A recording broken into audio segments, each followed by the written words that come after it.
This is Nathan Bowman, Shade Automation Specialist for Draper Incorporated. Today I'm going to show you how to do a factory reset on your Intelliflex I/O wall switch. Let's say that you've finished programming your switch and you realize that there is a shade assigned to this that you didn't want on there. Not to worry, it's easy to fix.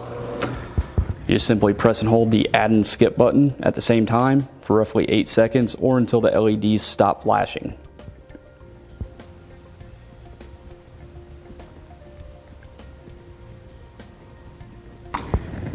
At this point, the wall switch is now reset back to a factory master control and will operate every shade on the network.